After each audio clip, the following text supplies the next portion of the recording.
500 കോടി രൂപയിൽ കൂടുതൽ വരുമാനമുള്ള ഈ സ്ഥലത്ത് കൊള്ള നടന്നിട്ടുണ്ടെങ്കിൽ ആ കൊള്ള കടകംപള്ളി സുരേന്ദ്രൻ്റെയും വി എൻ വാസവൻ്റെയും അറിവില്ലാതെ നടക്കാൻ ഒരു കാരണവശാലും കഴിയില്ല.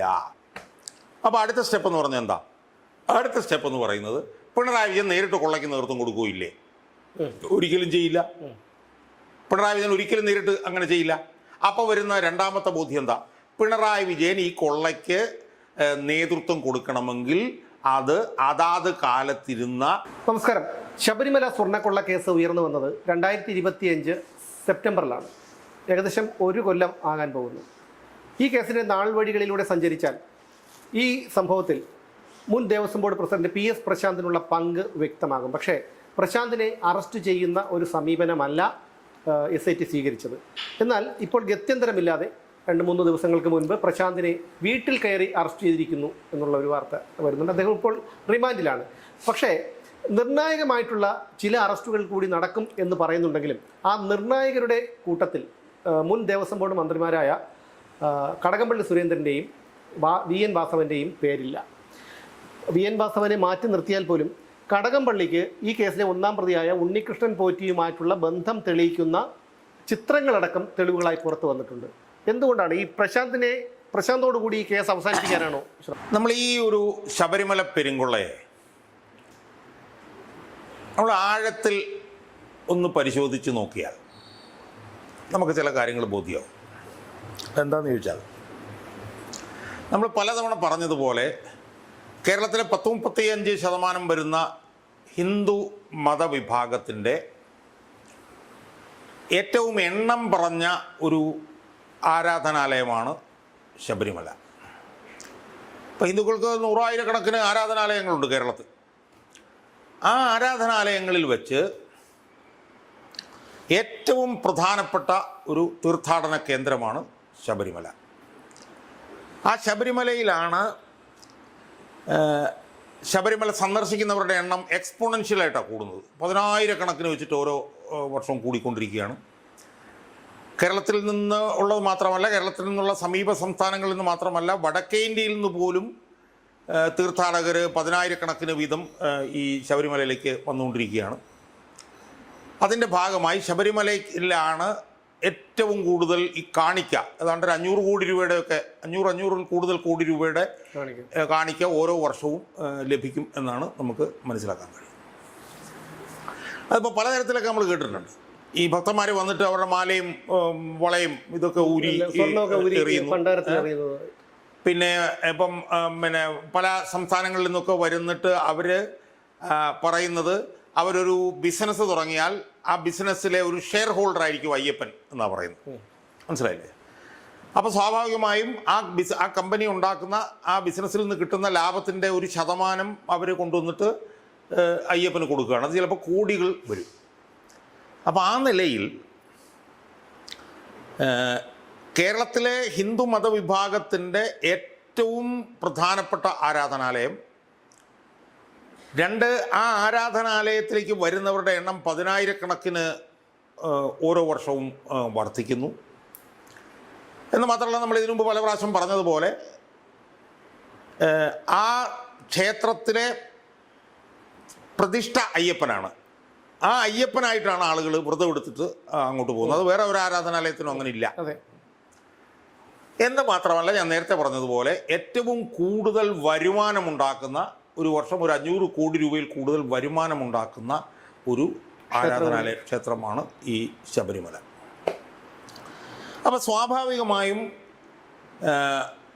അടിസ്ഥാനപരമായി നമ്മുടെ മനസ്സിൽ ഉയർന്നു വരേണ്ട ഒരു ചോദ്യം എന്ന് പറയുന്നത്, ആ ആരാധനാലയത്തിൽ ഒരു പെരുങ്കൊള്ള നടക്കുകയാണെങ്കിൽ ആ പെരുങ്കൊള്ള അന്ന് അധികാരത്തിലിരിക്കുന്ന പാർട്ടിയുടെയും ആ പാർട്ടിയെ നിയന്ത്രിക്കുന്ന നേതാക്കന്മാരുടെയും അറിവോ അംഗീകാരമോ അനുവാദവുമില്ലാതെ ശബരിമലയിൽ ഇതുപോലൊരു കൊള്ള നടക്കുമോ ഇല്ലയോ? ഇതാണ് അടിസ്ഥാനപരമായിട്ടുള്ള ചോദ്യം. എന്ന് പറഞ്ഞാൽ കുറച്ചുകൂടി നമ്മൾ ആഴത്തിലിറങ്ങി പരിശോധിച്ചാൽ, ഇത്രയും വലിയൊരു ക്ഷേത്രത്തിൽ, ഇത്രയും ആളുകൾ വരുന്ന ഒരു ക്ഷേത്രത്തിൽ, ഇത്രയും വലിയ വരുമാനമുള്ള 500 കോടി രൂപയിൽ കൂടുതൽ വരുമാനമുള്ള ഒരു ക്ഷേത്രത്തിൽ ഒരു ജില്ലാ കമ്മിറ്റി അംഗം മാത്രം ഇടപെട്ട് കൊള്ള നടക്കുമോ? ഒരിക്കലും നടക്കില്ല. അല്ലെങ്കിൽ ഇന്നലെ കോൺഗ്രസിൽ നിന്ന് വന്ന ഒരുത്തൻ ഇടപെട്ടിട്ട് ഒരു കൊള്ള നടക്കുമോ? അല്ലെങ്കിൽ CPM അവിടെ കൊണ്ടുവന്ന് വെച്ച N വാസു എന്നും പറഞ്ഞിട്ട് CPM-ൻ്റെ ഒരു കോടാലി കൈയായ ഒരുത്തൻ അവരുടെ തലത്തിൽ മാത്രം നിന്ന് ഈ ശബരിമലയിൽ ഒരു കൊള്ള നടത്തുകയോ ചോദിച്ചാൽ ഒരിക്കലും നടത്തില്ല. ഇപ്പം നമ്മളതിനകത്ത് മൂന്നാമത്തെ ആളുടെ കാര്യം എടുത്ത് നോക്കി. PS പ്രശാന്ത് എന്ന് പറഞ്ഞവൻ, അവൻ ഇന്നലെ വരെ കോൺഗ്രസ്സിലായിരുന്നു.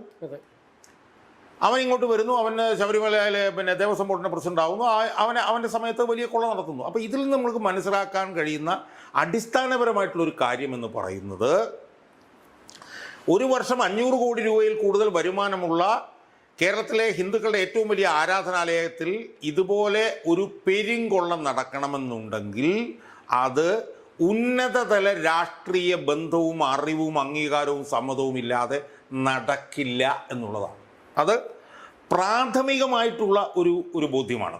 പ്രാഥമികമായിട്ടുള്ളൊരു ബോധ്യം. കാരണം ഏതെങ്കിലും ഒരു ചെറിയ അമ്പലത്തിൽ അവിടെ ഇവിടെയൊക്കെ എന്തെങ്കിലുമൊക്കെ നടന്നാൽ ചിലപ്പം അവിടെ അതിൻ്റെ ബന്ധപ്പെട്ട പ്രാദേശിക നേതാക്കന്മാർ ഇടപെട്ടാണെന്ന് പറയും. ഇതല്ല. ഇത് കേരളത്തിലെ ഏറ്റവും വലിയ തീർത്ഥാടന കേന്ദ്രം. ഇത് എല്ലാ വർഷവും വരുമാനം വൻതോതിൽ കൂടിക്കൊണ്ടിരിക്കുന്ന ഒരു ആരാധനാലയം. ആ ആരാധനാലയത്തിൽ പ്രത്യേകിച്ച് CPM ഭരിക്കുന്ന സമയത്ത് CPM-ൻ്റെ ഉന്നത നേതൃത്വം അറിയാതെ ഒരു കാരണവശാലും ഇത് നടക്കില്ല എന്നുള്ളതാണ്. ഇപ്പോൾ CPM-നെ സംബന്ധിച്ചിടത്തോളം നമുക്കറിയാം, മുകളിൽ നിന്ന് താഴോട്ട് കെട്ടിപ്പടുക്കുന്ന ഒരു പാർട്ടിയാണ്. താഴെ എന്തെങ്കിലും ഒരു ചെറിയ അനക്കം ഉണ്ടായാൽ പോലും അത് മുകളിൽ അറിയിക്കുന്ന ഒരു പാർട്ടിയാണ് ഈ പാർട്ടി ഭരിക്കുമ്പോൾ ഒരു കാരണവശാലും പിണറായി വിജയൻ എന്ന് പറയുന്ന ആ സമയത്ത് പാർട്ടിയെയും ഗവൺമെൻറ്റിനെയും ഒരു ഏകാധിപതിയെ പോലെ നിയന്ത്രിച്ചിരുന്ന പിണറായി വിജയൻ അറിയാതെ ഈ ശബരിമല പെരുങ്കൊള്ള നടക്കില്ല എന്നുള്ളത് പ്രാഥമികമായ ഒരു സാധാരണക്കാരൻ്റെ ബോധ്യമാണ്. അപ്പോൾ അടുത്ത സ്റ്റെപ്പ് എന്ന് പറഞ്ഞാൽ എന്താ? അടുത്ത സ്റ്റെപ്പ് എന്ന് പറയുന്നത്, പിണറായി വിജയൻ നേരിട്ട് കൊള്ളയ്ക്ക് നേതൃത്വം കൊടുക്കുകയില്ലേ? ഒരിക്കലും ചെയ്യില്ല. പിണറായി വിജയൻ ഒരിക്കലും നേരിട്ട് അങ്ങനെ ചെയ്യില്ല. അപ്പോൾ വരുന്ന രണ്ടാമത്തെ ബോധ്യം എന്താ? പിണറായി വിജയൻ ഈ കൊള്ളയ്ക്ക് നേതൃത്വം കൊടുക്കണമെങ്കിൽ അത് അതാത് കാലത്തിരുന്ന ദേവസ്വം ബോർഡ് ദേവസ്വം മന്ത്രിമാരിലൂടെ ആയിരിക്കണം എന്നുള്ളതാണ് രണ്ടാമത്തെ ബോധ്യം. അങ്ങനെ വരുമ്പോൾ ഈ പെരുങ്കൊള്ള നടക്കുന്ന സമയത്ത് ആദ്യം മന്ത്രിയായിരുന്നത് കടകംപള്ളി സുരേന്ദ്രൻ 2019. അയാളുടെ കൊള്ള മറയ്ക്കാൻ വേണ്ടി 2025 PS പ്രശാന്ത് പ്രസിഡൻ്റായിരുന്ന സമയത്ത് മന്ത്രിയായിരുന്ന ആൾ VN വാസവൻ.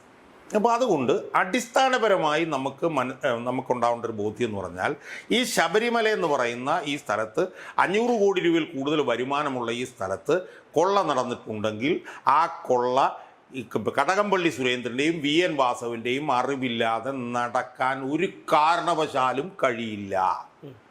അതൊരു ഒരു അടിസ്ഥാനപരമായിട്ടുള്ളൊരു ബോധ്യമാണ്. അതിനേക്കാളും ആ ബോധ്യത്തിനേക്കാളും ഉപരി ഒന്നാം പ്രതിയായിട്ടുള്ള ഉണ്ണികൃഷ്ണൻ പോറ്റിയും കടകംപള്ളി സുരേന്ദ്രനും തമ്മിലുള്ള ബന്ധം, അഭേദ്യമായ ബന്ധം, അത് വന്നിട്ടുണ്ട്. ഒരു സ്ഥലങ്ങളിലല്ല, പല സ്ഥലങ്ങളിലും. ഞാൻ പറഞ്ഞത് അതൊക്കെ അതിൻ്റെ ഒരു നിറ്റിഗ്രിറ്റി, അതെങ്ങനെ നടന്നു എന്നുള്ളത്. ഞാൻ പറഞ്ഞു ഇതിൻ്റെ ഒരു ഉന്നത തലത്തിലുള്ള അതിൻ്റെ ഒരു മോഡസ് ഓപ്പറാണ്ടിയാണ് ഞാനീ പറയുന്നത്. അതായത് നമ്മളിപ്പോൾ തിരിഞ്ഞൊന്ന് ആലോചിച്ച് നോക്കൂ. 500 കോടി രൂപ കൂടുതൽ വരുമാനം കിട്ടുന്ന ഒരു സ്ഥലമാണ് ശബരിമല. ആ ശബരിമലയിൽ കൊള്ള നടന്ന ആര് കണ്ടുപിടിക്കാനാണ്? ഒരാളും കണ്ടുപിടിക്കില്ല. എന്ന് മാത്രമല്ല, ആ കൊള്ള നടത്തുന്നത് അവിടുത്തെ സാങ്ക്ടം സാങ്ക്ടോറം, അവിടുത്തെ എന്താണ് ഈ ശ്രീകോവിലിൽ പൊതിഞ്ഞിരിക്കുന്ന സ്വർണ്ണപ്പാളികൾ എടുത്തുകൊണ്ടുപോയി അവിടെ സ്വർണം പൂശിയ പാളികൾ വെക്കുന്ന ഒരു കൊള്ള നടക്കുമെന്ന് ആരെങ്കിലും പ്രതീക്ഷിക്കുമോ? ഒരിക്കലും നടക്കില്ല. ഒരാളും പ്രതീക്ഷിക്കില്ല. അവിടെ 500 കോടി രൂപയിൽ കൂടുതൽ അവിടെ കാണിക്ക കിട്ടുന്നു, അതിലൊരു 100 കോടി രൂപ അടിച്ചുകൊണ്ട് പോകുന്നു, ആരെങ്കിലും പ്രതീക്ഷിക്കുമോ? ആരും പ്രതീക്ഷിക്കില്ല. മനസ്സിലായില്ലേ? അപ്പോൾ അതുകൊണ്ട് തന്നെയാണ് ഈ പെരുങ്കള്ളന്മാർ, ഈ പിണറായി വിജയൻ്റെയും ഈ കടകംപള്ളി സുരേന്ദ്രൻ്റെയും ഈ ഇവൻ്റെയൊക്കെ നേതൃത്വത്തിലുള്ള ഈ കൊള്ള സംഘം തങ്ങളുടെ കൊള്ള നടത്താനുള്ള ഒരു കേന്ദ്രമായി ശബരിമലയെ അവർ തീരുമാനിച്ചതു തന്നെ ഒരു കാരണവശാലും ഇത് പുറത്തു വരില്ല എന്നുള്ള ഉത്തമ ബോധ്യത്തിൻ്റെ അടിസ്ഥാനത്തിലാണ്. ഞാൻ പറഞ്ഞതിൻ്റെ ഒരു നയപരമായ കാര്യങ്ങളാണ് ഞാൻ പറയുന്നത്. അത് നടപ്പിലാക്കിയതാണ് ഇപ്പം സുമേഷ് പറഞ്ഞ ഈ ഉണ്ണികൃഷ്ണൻ പോറ്റി. അതിനകത്തേക്ക് നമുക്ക് പിന്നീട് വരാം. ഇപ്പം ഈ കൊള്ള തന്നെ ഇത് 2019 ഇങ്ങനെ നടന്നുകൊണ്ടിരിക്കുകയാണ്. 2025 ഇതെങ്ങനെയാണ് പുറത്തു വരുന്നത്? ഇത് പുറത്തു വരുന്നത് കേരള ഹൈക്കോടതിയിലെ ദേവസ്വം ബെഞ്ച് സ്വമേധയാ ഒരു കേസെടുത്തതുകൊണ്ടാണ് ഇത് പുറത്തു വരുന്നത്. അതിനകത്ത് എന്ത് ഉണ്ടായി തെളിഞ്ഞോ ഇല്ലയോ എന്നുള്ളതിലേക്കൊക്കെ നമുക്ക് പിന്നീട് പോകാം. പക്ഷേ ഇത് പുറത്തു വരുന്നത് എങ്ങനെയാണ്? ഇവർ സ്വമേധയാ ഒരു കേസെടുക്കുന്നുണ്ടാണ്. ഇവർ സ്വമേധയാ കേസെടുത്തില്ലായിരുന്നെങ്കിൽ ഇത് പുറത്തു വരുമോ? ഇത് പുറത്തു വരില്ല. അപ്പം അതുകൊണ്ട് തന്നെ ഈ കൊള്ളയ്ക്ക് ഉന്നത തലത്തിലുള്ള ഗൂഢാലോചന CPM-ന്റെ ഉന്നത തലത്തിൽ നടന്നിട്ടുണ്ടാവും എന്നുള്ള കാര്യത്തിൽ ഒരു സംശയവുമില്ല. അതിൽ പിണറായി വിജയന് പങ്കുണ്ടാവും എന്നുള്ള കാര്യത്തിൽ സംശയമില്ല. കടകംപള്ളി സുരേന്ദ്രന് പങ്കുണ്ടാവും എന്നുള്ള കാര്യത്തിൽ സംശയമില്ല.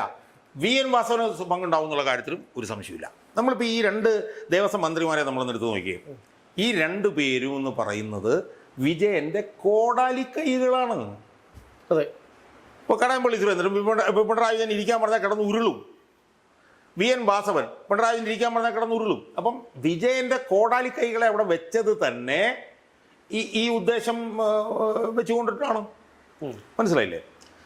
അപ്പം അതിൽ കടകംപള്ളി സുരേന്ദ്രൻ ഇതിൽ നേരിട്ട് മേൽനോട്ടം വഹിച്ചിരുന്നു എന്നതിൻ്റെ തെളിവാണ് ഇപ്പോൾ സുമേഷ് നേരത്തെ പറഞ്ഞതുപോലെ ഈ ഉണ്ണികൃഷ്ണൻ പോറ്റിയായിട്ടുള്ള ബന്ധം.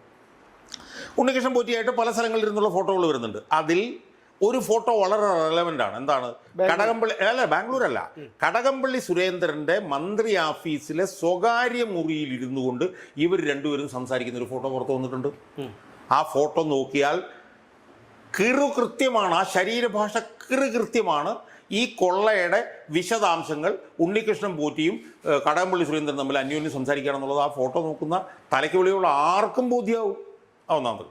രണ്ടാമത്തെ കാര്യം, ഉണ്ണികൃഷ്ണൻ പോറ്റിയും കടകംപള്ളി സുരേന്ദ്രനായിട്ട് ബാംഗ്ലൂർ എയർപോർട്ടിൽ വെച്ചിട്ട് എന്താ കാര്യം? മനസ്സിലായില്ലേ? മൂന്നാമത്തെ എന്താണ്? വീട്ടിൽ പോകുന്നു. പിന്നെ മന്ത്രിയും പരിവാരങ്ങളും അതുവഴി യാത്ര പോകുമ്പോൾ ഇയാളുടെ വീട്ടിൽ ചെല്ലുന്നു, ഇയാളുടെ അച്ഛനെ കാണുന്നു, മകനെ കാണുന്നു. അപ്പോൾ ഇതെല്ലാം കാണിക്കുന്നത് ഇവർ തമ്മിലുള്ള വളരെ ഈ നാഭിനാള ബന്ധമാണത് കാണിക്കുന്നത്. കടകംപള്ളി സുരേന്ദ്രനുള്ള ഇതിലുള്ള വലിയ പങ്കാളിത്തം, അടിമുടിയുള്ള ലോക്ക് സ്റ്റോക്ക് ആൻഡ് ബാരലുള്ള പങ്കാളിത്തമാണ് അതിനകത്ത് നമുക്ക് കാണാൻ കഴിയും. അത് കടകംപള്ളി സുരേന്ദ്രൻ. ഇനി വാസവനിലേക്ക് വന്നാലോ? 2025 PS പ്രശാന്ത് ഇത് വീണ്ടും പിന്നെ സ്വർണം പൂശാനെന്ന് പറഞ്ഞ് എടുത്ത് പുറത്തേക്ക് കൊടുത്തു എന്നുള്ളതാണല്ലോ അയാൾക്കെതിരെയുള്ള കേസ്. അത് നടത്തിയത് 2019 കൊള്ള മറയ്ക്കാനാണ് എന്നുള്ള നിലയിലും ഇപ്പോൾ വന്നിട്ടുണ്ട്. ഞാൻ ചോദിക്കുന്ന ചോദ്യം, ഇന്നലെയോ മിനിഞ്ഞാന്നോ കോൺഗ്രസിൽ നിന്ന് വന്ന ഒരു ചെറിയ ചെറുക്കൻ, ഒരു ഒരുത്തൻ, അപ്പം കോൺഗ്രസിൽ പോലും ഒരു 3ാം കിട നേതാവായിരുന്നു, 3ാം കിട നേതാവ്, എവിടെയോ കിടന്നവൻ. അയാള് ഇത്രയും ശബരിമലയിൽ ഇത്രയും വലിയൊരു കൊള്ള അന്നത്തെ ദേവസ്വം മന്ത്രി VN വാസവനും അന്നത്തെ മുഖ്യമന്ത്രി പിണറായി വിജയനും അറിയാതെ ചെയ്യുമെന്നൊക്കെ പറഞ്ഞാലുണ്ടല്ലോ, തലയ്ക്ക് വെളിയുള്ളവൻ അത് വിശ്വസിക്കാൻ പറ്റില്ല. ഈ താങ്കൾ പറയുന്നത് പോലെ കോൺഗ്രസിലെ 3ാം കിട നേതാവായിരുന്ന ഒരാൾ ഇത്രയും CPM-ലേക്ക് പെട്ടെന്ന് വരികയും അത് മാസങ്ങൾക്കുള്ളിൽ തന്നെ അയാൾ അവിടെ ഈ തിരുവിതാംകൂർ ദേവസ്വം ബോർഡ് പ്രസിഡന്റ് എന്ന താക്കോൽ സ്ഥാനത്ത് എത്തുകയും ചെയ്യുമ്പോൾ അത് യാദൃച്ഛികമാണെന്ന് കരുതാതിരിക്കാൻ പറ്റില്ല. അല്ല, അതൊന്ന്.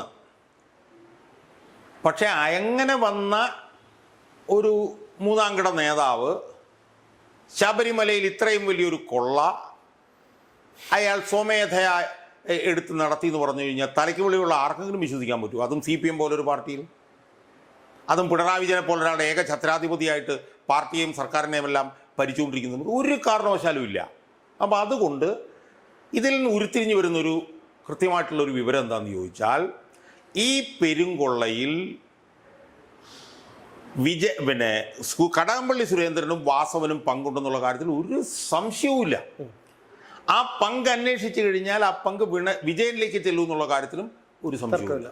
എന്ന് പറഞ്ഞാൽ ഈ പെരുങ്കൊള്ളയുടെ ഗൂഢാലോചനയിൽ ഈ പറഞ്ഞ 2 പേർക്കും കൃത്യമായിട്ടുള്ള പങ്കുണ്ട് എന്നുള്ള കാര്യത്തിൽ ഒരു സംശയവുമില്ല. അത് കൂടുതൽ അന്വേഷിച്ചാൽ മറ്റേ ചെല്ലുകയും ചെയ്യും. എന്നാൽ ഇവിടെ ഇപ്പം നടന്നുകൊണ്ടിരിക്കുന്ന ശ്രമം എന്താ? ഇവിടെ ഇപ്പം നടന്നുകൊണ്ടിരിക്കുന്ന ശ്രമം ലാവ്ലിൻ കേസിൻ്റെ കാര്യം പറഞ്ഞതുപോലെ, ലാവ്ലിൻ കേസ് PK കുഞ്ഞനന്ദനിലും അങ്ങനെ കുറച്ച് CPM-കാരിലും അവസാനിപ്പിച്ചതുപോലെ പിന്നെ ശബരിമല കൊള്ള ഈ ഉദ്യോഗസ്ഥന്മാരിലും ഈ മുൻ പ്രസിഡന്റന്മാരിലും ഒക്കെ തീർത്ത് ഒക്കെ വെച്ച് അങ്ങ് പൂട്ടിക്കെട്ടാൻ വേണ്ടിയിട്ടാണ് ഇപ്പോൾ ശ്രമം നടക്കുന്നത്. അതിൽ ആരൊക്കെ പങ്കാളികളാണെന്ന് ചോദിച്ചാൽ കോടതി അവിടെയാണ്. അതായത് ജൂൺ 29 തീയതിയാണ് പ്രശാന്തിനെ പ്രതി ചേർക്കണമെന്ന് പറഞ്ഞ് ഹൈക്കോടതി ഒരു വിധി പറഞ്ഞത്. അതിനുശേഷം ജൂൺ 30-നോ 1-ാം തീയതിയോ പ്രശാന്തും അയാളുടെ ഫാമിലിയും ആഭ്യന്തരമന്ത്രി കണ്ടു എന്ന് പറയുന്നത്. അതിനുശേഷം 2-ാം തീയതി ഈ പറയുന്ന കടകംപള്ളി സുരേന്ദ്രൻ രമേശ് ചെന്നിത്തലയെ നേരിട്ട് കാണുന്നു. അത് ഇദ്ദേഹം പറയുന്നത് പോലെ അദ്ദേഹത്തിന്റെ കൂട്ടുകാരന്റെ ആവശ്യത്തിന് വേണ്ടിയാണ്. ഞാൻ അതിലൊന്നും വലിയ വില കൽപ്പിക്കുന്നില്ല. അതൊന്നുമല്ല ഇതിനകത്ത് നടന്നിട്ടുള്ളത്. അതിനൊക്കെ അപ്പുറത്ത് വലിയ ഗൂഢാലോചന ഇതിനകത്ത് നടന്നിട്ടുണ്ട്. ആ വലിയ ഗൂഢാലോചന സംബന്ധിച്ച വിശദാംശങ്ങളിലേക്ക് പോകുന്നില്ലെന്നേ ഉള്ളൂ. 2025 ഡിസംബറിൽ നടന്ന പഞ്ചായത്ത് തെരഞ്ഞെടുപ്പിന് ശേഷം എന്തെങ്കിലും അന്വേഷണം ഇതിനകത്ത് നടന്നിട്ടുണ്ടോ? അപ്പം പറഞ്ഞു വരുമ്പോഴത്തേക്കും കോടതിയുടെ നിയന്ത്രണത്തിലുള്ള അന്വേഷണമായിരുന്നു ഓർത്തോണം. ആ കോടതി നിയന്ത്രണത്തിലുള്ള അന്വേഷണം പോലും പഞ്ചായത്ത് തിരഞ്ഞെടുപ്പിൽ UDF ജയിച്ചു കഴിഞ്ഞപ്പോഴത്തേക്കും മരവിച്ചു പോയി എന്ന് പറയുമ്പോൾ അതിനെ ഇപ്പോൾ സുമേഷ് പറഞ്ഞ താഴെത്തട്ടിലുള്ള ഗൂഢാലോചനയുടെ ലെവലിൽ മാത്രമൊന്നും നമുക്ക് നിർത്താൻ പറ്റില്ല.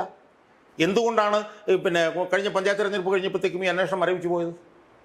അപ്പം അത് വലിയ ഗൂഢാലോചനയാണ് അതിനകത്തുള്ളത്.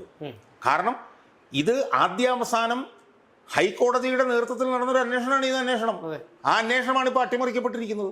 ആ അന്വേഷണം അട്ടിമറിക്കപ്പെടുമ്പോഴത്തേക്കും അത് അധികാരത്തിലിരുന്ന സർക്കാരിൻ്റെ ഇടപെടൽ കൊണ്ടാണ് എന്ന് മാത്രം നമുക്ക് പറഞ്ഞ് രക്ഷപ്പെടാൻ പറ്റില്ല. കാരണം ഈ അന്വേഷണ സംഘത്തെ തീരുമാനിച്ചത് മുതൽ ഉള്ളതെല്ലാ ഉത്തരവാദിത്വം ഹൈക്കോടതി ദേവസ്വം ബെഞ്ചിനാണ്. അതുകൊണ്ട് ഒത്തിരി കൂടി ഉത്തരവാദിത്വം അവർക്കാണ്. അവർ 2025 ഒക്ടോബർ 10 SIT തീരുമാനിക്കുമ്പോൾ SITക്ക് അന്ന് 1.5 മാസത്തെ കാലാവധിയാണ് കൊടുത്തത്. ഇപ്പോഴത്തെ SIT 1 വർഷം. അപ്പോൾ സ്വാഭാവികമായും ഇതിൻ്റെ ഉത്തരവാദിത്വം നമ്മൾ ആരിലെങ്കിലും കൊണ്ടുവന്ന് എത്തിക്കണമെങ്കിൽ അത് ബഹുമാനപ്പെട്ട ഹൈക്കോടതി ഉണ്ട് എന്നുള്ളത് ഞെട്ടലോടുകൂടി നമ്മൾ പറയേണ്ടി വരും. കാരണം ഇതിനകത്തൊന്നും സംഭവിച്ചിട്ടില്ല. ഇതിനകത്ത് ഒരു പ്രതിയെ ഇവിടെ റോള് ഒന്നും പറഞ്ഞിട്ടില്ല. ഇപ്പോൾ എന്തോ റിപ്പോർട്ട് കൊടുക്കാൻ പോകുന്നു, അതിനകത്ത് എന്തൊക്കെ വരുമെന്നൊക്കെ പറയുന്നു, നമുക്കറിയില്ല. പക്ഷേ ഇതിനകത്ത് നടക്കേണ്ടതുപോലെ ഒന്നും ഇതിനകത്ത് നടന്നിട്ടില്ല. ഒരു കാര്യം എന്തായാലും ഉറപ്പാണ്, അത് ആരുടെ ഇടപെടൽ കൊണ്ടാണെന്നുള്ളത് സംബന്ധിച്ച് ഞാൻ കൂടുതൽ വിഷയത്തിലേക്ക് ഞാൻ പോകുന്നില്ല. പക്ഷേ ഇത് ഈ ഉദ്യോഗസ്ഥരിൽ ഒതുക്കുക എന്നുള്ള ലക്ഷ്യം ഇതിനുണ്ട് എന്നുള്ളത് വളരെ വളരെ വ്യക്തമാണ്. അപ്പോൾ ഞാൻ കൂടുതൽ ദീർഘിപ്പിക്കുന്നില്ല. ഞാൻ പറഞ്ഞ ഇത്രയേ ഉള്ളൂ. ഇത് ലാവ്ലിൻ കേസിൽ ഒരു തനിയാവർത്തനമാകുമോ എന്നുള്ള വലിയൊരു ആശങ്കയാണ് എനിക്കുള്ളത്.